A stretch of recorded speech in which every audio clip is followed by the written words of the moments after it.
37, 38, 39. Oh, I'm done. That's good enough. Oh.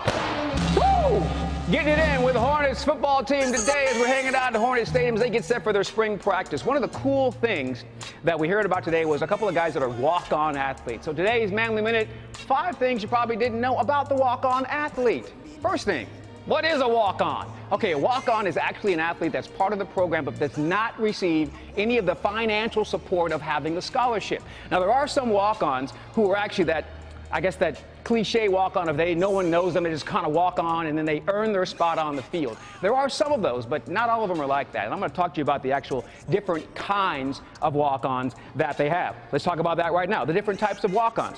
Okay, so you have the preferred walk-on. All right, that's an athlete that actually will be receiving a lot of the support from the athletic department, but maybe not the scholarship type, the financial part. Then there are the recruited walk-ons. Okay, that's an athlete that the coach has actually seen before, and they want that individual to come on campus and try out, and they may actually need that player to redshirt that first year, but they still want them to come out there and see what they can do. Then there's the not recruited or non-recruited walk-on, and that's the athlete that's kind of like they're really there to show the coach what they can do. They haven't necessarily been invited or been recruited, but they've kind of been on the radar. But they're there to earn their way on that team, and that's the non-recruited walk-on. All right, then we get to things like, will you play? Okay, now that's a big problem because a lot of the walk-ons don't get much playing time. Why? The coach wants to honor the players that are receiving scholarship money. They take priority. So that means the walk-on really has to prove themselves in practice every single day with that coach to get some time on the field. They'll get some time in practice, but to get on the game day field, that's a whole nother situation.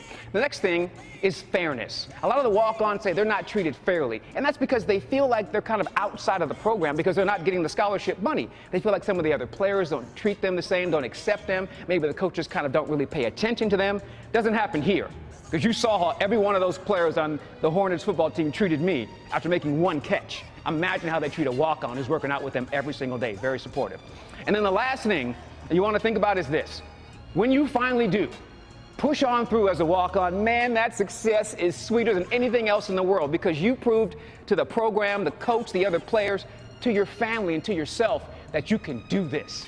You can do this. So we're going to find out after the spring game coming up tomorrow at Hornet Stadium if any of these walk-ons are going to be able to make it. That's 5 things you probably didn't know about being a walk-on athlete for Division I college sports. To find out more, go to GoodDaySacramento.com, click on show info for today's date, and man up for making your dreams come true. Stingers up! Good Day continues after this. Stingers up! He's very Rudolph! Yes, very pumped. Still very pumped.